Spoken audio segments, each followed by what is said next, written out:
नमस्कार, knocking-news.com में आपका स्वागत है। मैं हूं गिरिजेश वशिष्ठ। मोदी जी की यात्रा संपन्न हो गई है। जितने सारे संस्कार होने थे हो चुके हैं, जितनी पूजाएं होनी थी हो चुकी हैं। ये सारा कर्मकांड, सारी फॉर्मेलिटीज़ पूरी हो गई हैं। अब इनके बाद में जो फलित हमारे हाथ में क्या आया है, भारत के हाथ में मोदी जी की इस यात्रा से क्या लगा है, हम ये समझेंगे। और हम ये भी समझेंगे कि जो मोदी जी के वहाँ पहुँचे हैं जब अमेरिका में, तो वहाँ पर उनको किस तरह का रिस्पांस मिला। क्योंकि अभी तक हमारे पास में ये जानकारियाँ तो आ रही हैं कि वो बहुत सारे गिफ्ट लेकर गए थे, एक हीरा भी लेकर गए थे, उनको डिनर दिया गया सरकार के द्वारा, बहुत खूबसूरत और बहुत स्वादिष्ट व्यंजन बने, शाकाहारी व्यंजन बने, मिलेट्स वाले व्यंजन बने, तमाम तरह की बातें। इतने घोड़ों की सलामी, उतने घोड़ों की सलामी, ठीक है भैया। हमारा दूल्हा गया था, बारात का स्वागत आपने बहुत अच्छे से किया, लेकिन वो लेके जो आया है बहू साथ में, वो कैसी है कि नहीं है, ये है निचोड़ की बात। मैं अभी हाजिर होता हूँ, कहीं मत जाइए। मेंबरशिप लेनी है तो ज्वाइन वाला बटन दबा दीजिएगा, जहाँ चैनल का नाम नॉकिंग न्यूज़ लिखा होता है और लिखा होता है कितने सब्सक्राइबर हैं, वहीं पे बगल में ज्वाइन बटन होता है। मैं भी आया।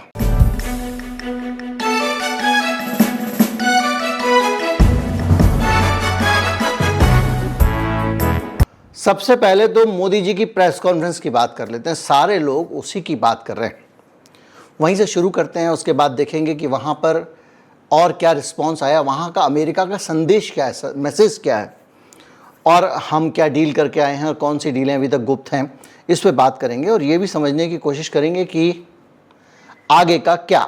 खैर, अब हम बात करते हैं सबसे पहले उस प्रेस कॉन्फ्रेंस की जिसका मैंने कल जिक्र किया था और आपको बताया था कि इस प्रेस कॉन्फ्रेंस में मोदी जी सिर्फ एक ही सवाल का जवाब देंगे।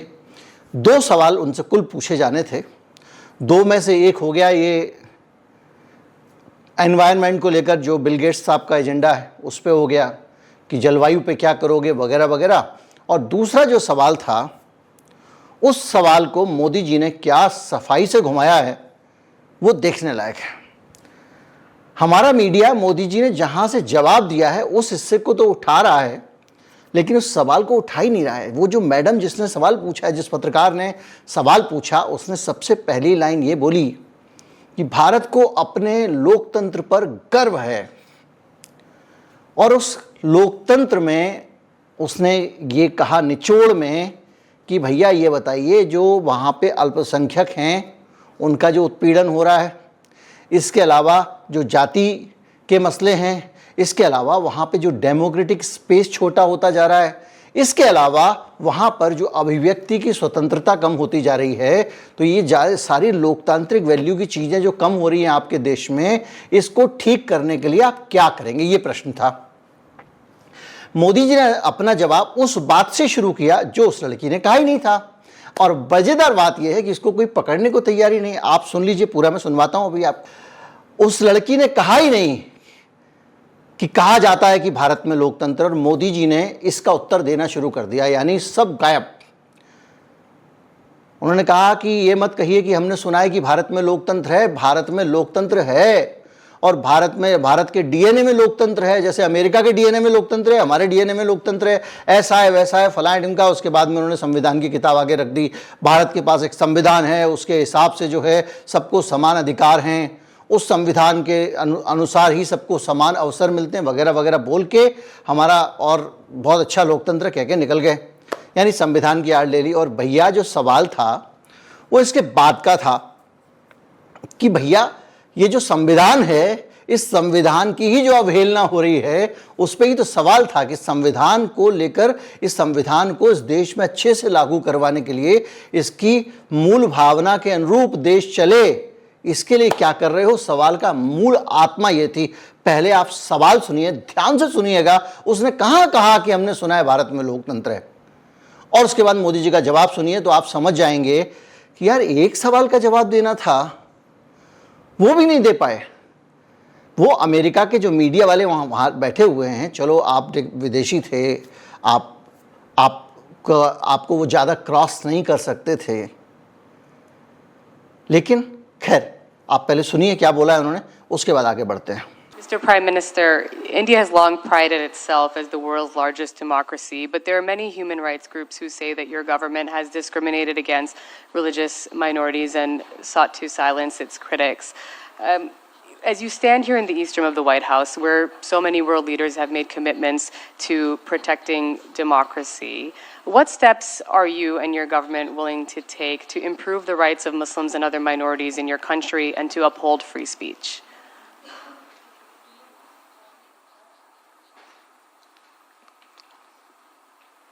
मुझे आश्चर्य हो रहा है कि आप कह रहे हैं कि लोग कहते हैं नहीं, भारत डेमोक्रेसी है। और जैसा राष्ट्रपति बाइडेन ने कहा, भारत और अमेरिका दोनों के डीएनए में लोकतंत्र है। लोकतंत्र हमारा स्पिरिट है, लोकतंत्र हमारी रगों में है, लोकतंत्र को हम जीते हैं और हमारे पूर्वजों ने उसको शब्दों में ढाला है संविधान के रूप में। और हमारी सरकार लोकतंत्र के मूलभूत मूल्यों को आधार लेकर के बने हुए संविधान के आधार पर चलती है। और हमारा संविधान और हमारी सरकार, और हमने सिद्ध किया है डेमोक्रेसी कैन डिलीवर। और जब मैं डिलीवर कहता हूं तब कास्ट, क्रीड, रिलीजन, जेंडर, किसी भी भेदभाव को वहां जगह नहीं होती है।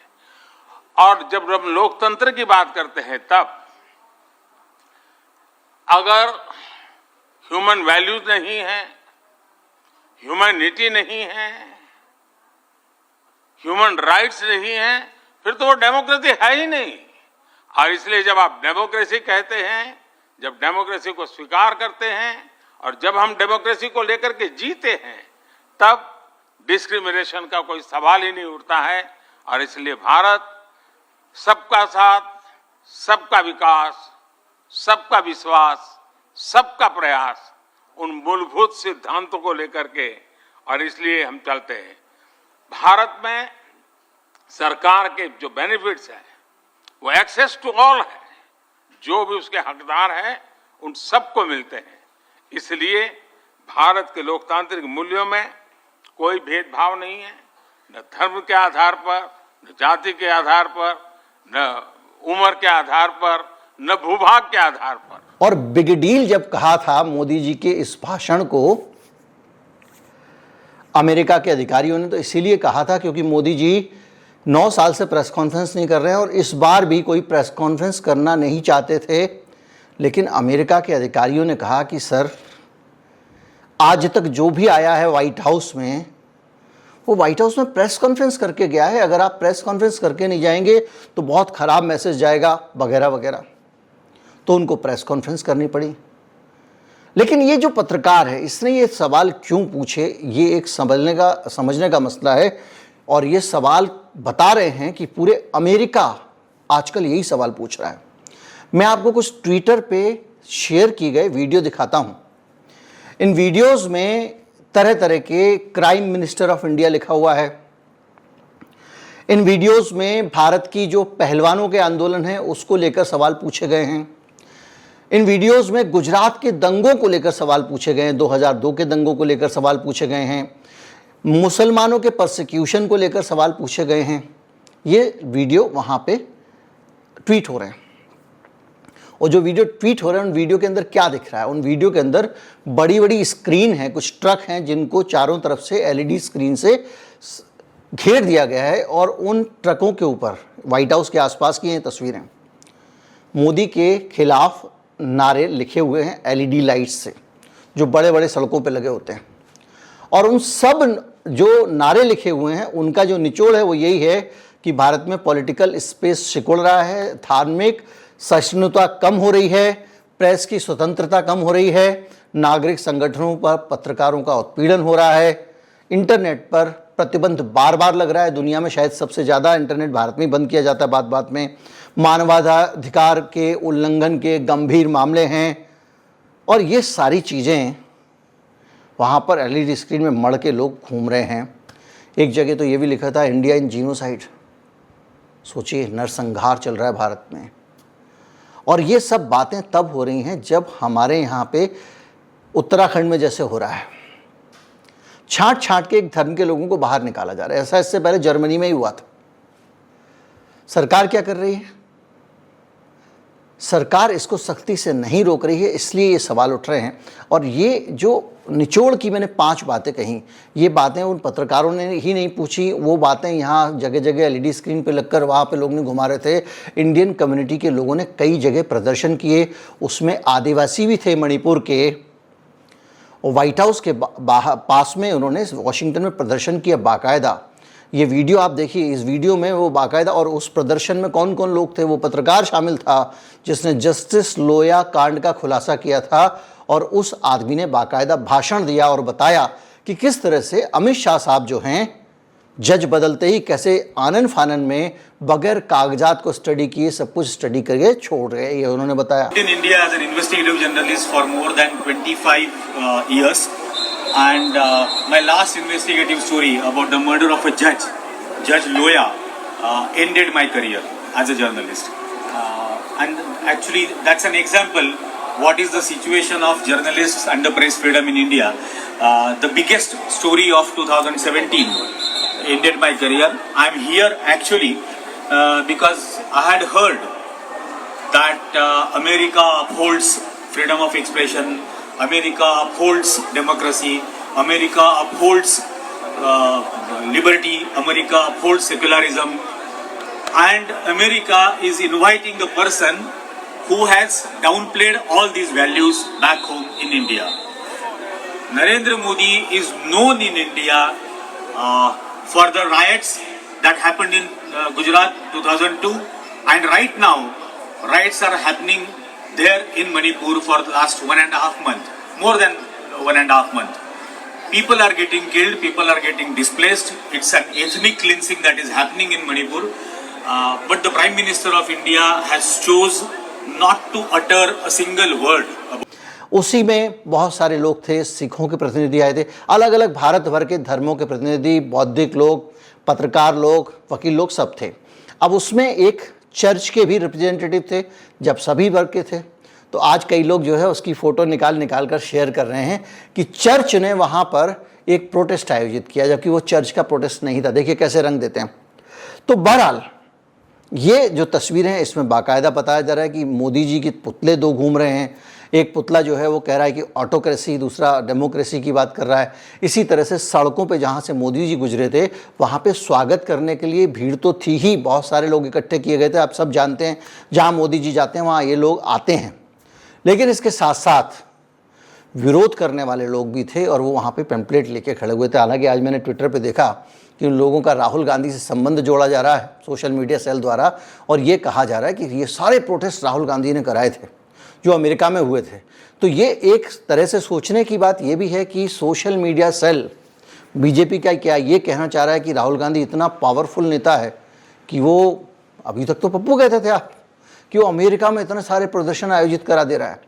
लेकिन फैक्ट जो है, सच ये है कि जितने भी विरोध हुए अमेरिका में, उनको अगर आप निचोड़ो और उनका आप निष्कर्ष निकालो तो वो निष्कर्ष ये है कि वहाँ मानवाधिकारों के उल्लंघन पर सवाल उठाए गए। भारत में एमनेस्टी इंटरनेशनल के भी कुछ बैनर मैंने देखे, हालांकि मुझे ये देखे हुए लग रहे हैं शायद पुराने। और धार्मिक असहिष्णुता की बात भी हुई कि आप जो है वो माइनॉरिटी के ऊपर वो कर रहे हैं। दलितों के ऊपर अत्याचार की बात हुई, माइनॉरिटी के ऊपर हुई, क्रिश्चियंस के ऊपर हुई, मुस्लिम्स के ऊपर हुई। ये सारी बातें वहाँ पे अलग अलग जगहों पे हो रही हैं। और 2 तरह के लोग हैं। एक तरह के वो लोग हैं जिनको बहुत इस तरह के वैचारिक मामलों से लेने देना नहीं होता है, जो जोशीले लोग हैं, उनकी बात अलग है। लेकिन जितने बुद्धिजीवी लोग थे, वकील हैं, डॉक्टर हैं, पत्रकार हैं, समाज सेवी हैं, जितने भी अमेरिका में, उन सब लोगों का रुझान यही था, उनका सारा निचोड़ यही था, और इसलिए वो प्रदर्शन कर रहे थे। और इस प्रदर्शन में जो सबसे ज़्यादा मांग उठ रही थी वो मांग वही थी जो ओबामा साहब ने भी अपने इंटरव्यू में कहा। बराक ओबामा ने अपने इंटरव्यू में कहा कि मोदी जी से बाइडेन को ये पूछना चाहिए कि भारत में मुसलमानों को लेकर उनकी सरकार इतना अत्याचार का रवैया क्यों अपना रही है। Democracies don't discriminate against Muslims. The Citizenship Amendment Act, on its face, prioritizes Hindus and excludes Muslims and other minorities. The National Registry of Citizens has been celebrated as a census, but in fact, it's just a mechanism to disenfranchise and strip Muslims, Dalits, and others of their citizenship. This should sound familiar. We saw the same thing happen to the Rohingya in Myanmar, and we know what happened next. I'm here to tell you that a democracy doesn't terrorize minority communities, LGBTQ communities. और यही वहाँ जितने protest हो रहे थे उनमें भी ये मसला उठा कि मुसलमान जो हैं उनके साथ भारत में अत्याचार हो रहा है, ईसाइयों के साथ अत्याचार हो रहा है। उधर जो आपके मणिपुर के आदिवासी हैं उन्होंने भी वहाँ पे आवाज़ उठाई और उनका कहना ये था कि भाई हमारा जंगल ज़मीन हमारा आदिवासियों का हक है, हम आपके सिविलाइजेशन के लोग नहीं हैं, हम जंगल में रहने वाले लोग हैं, हम अपनी ज़मीन पर रहते हैं, हमको डिस्टर्ब मत करो, हमारे जंगल और ज़मीन हमसे मत छीनो। ये भी प्रदर्शन हुए। इसके अलावा प्रेस की आज़ादी बहुत बड़ा मसला है क्योंकि बहुत सारे पत्रकार गिरफ्तार किए गए हैं, बहुत सारे पत्रकारों की नौकरियां चली गई हैं, उन सारी चीज़ों को भी उठाया गया। नागरिक संगठनों का ख़ासतौर पे एनजीओज़ का बहुत बड़ा एनजीओज़ को नुकसान पहुंचाया गया। नुकसान क्या, बहुत सारे एनजीओ बंद करा दिए गए, FCRA लॉ बदल दिए गए और उन लॉ के मेरा पूरा वीडियो है कि किस तरह से लॉ बदले गए हैं। अगर आप उस वीडियो को देखेंगे तो उसका मतलब ये है कि जिसको सरकार चाहेगी वही भारत में एनजीओ चलाएगा और एनजीओ ना होने की वजह से हमने बहुत नुकसान उठाया। जब वो कोरोना काल था उस दौरान भी बहुत सेवा के लिए लोग नहीं थे। जनता जितनी निकल गई अपने घर से टिफ़िन बना के ले गए उतनी सहायता लोगों तक पहुंच गई। नेता लोगों को तो वोट मिलना नहीं था तो वो उस वक्त तो खाना बांटने का सवाल ही नहीं था। अगर वोट मिलना होता तो पौवा बांट देते, लेकिन रोटियां भी नहीं बांटी गई। बहुत बाद में जब पूरा कोरोना निपट गया तो झेप मिटाने के लिए सरकार ने फ्री अनाज की स्कीम शुरू की क्योंकि उनको चुनाव लड़ना था। खैर, तो इसके अलावा इंटरनेट का प्रतिबंध, मानवाधिकार उल्लंघन के मामले, बहुत सारी चीज़ें इसमें शामिल थीं। और चाहे वो 75 सांसद जिन्होंने मोदी जी के भाषण का, अभिभाषण का संसद में वहाँ बहिष्कार किया हो, बराक ओबामा हो, सड़कों पर अलग अलग जगह प्रदर्शन करने वाले लोग हों, या ये जो लोग उनके स्वागत के समय उनको झंडे दिखाने गए थे वो लोग हों। किसी ने तो मैंने देखा काली टी-शर्ट निकाल के मोदी जी को उसी भीड़ में से अपने दिखा दी थी। और अलग अलग जितने भी जगह पे आपत्तियां थीं, चाहे वो संसद के अंदर से हों चाहे सड़क पे हों, वो सब आपत्तियां यही 5-6 थीं। मुसलमानों का उत्पीड़न, दलितों का और ईसाइयों का उत्पीड़न, प्रेस की आज़ादी, नागरिक संगठनों की आज़ादी, डेमोक्रेटिक स्पेस को छोटा करना, राजनीतिक दलों का उत्पीड़न और कहीं जगह पे राहुल गांधी के साथ में जो हुआ है, संसद से राहुल गांधी की सदस्यता गई है, इस मसले को भी डिस्कस किया गया है। तो निचोड़ में जो रिस्पांस रहा यात्रा का अदर दिन राज की, देखिए एक तो राजमहल में गए, वो राजमहल में उनका स्वागत हुआ, लेकिन महल के बाहर जनता जो कह रही थी वो निचोड़ ये था। जो वहाँ के अनिवासी भारतीयों में एक तो वो थे जो तमाशा देखने जाते हैं, भैया मोदी जी आ रहे हैं चलो देखाओ, है ना। उसके अलावा जो लोग थे उनकी यही आवाज़ थी, वो ये कहना चाह रहे थे। और वहाँ का जो बौद्धिक स्पेस है वो बराक ओबामा ने ये कह के भर दिया, 75 सांसदों ने बहिष्कार करके भर दिया कि वहाँ के वो लोग भी जो केवल NRIs नहीं, जो वहाँ के इंटेलेक्चुअल क्लास है वो भी ये कह रही है कि भैया ये मसला ये अब तो ये हो गया पूरा, हमने समराइज़ कर दिया।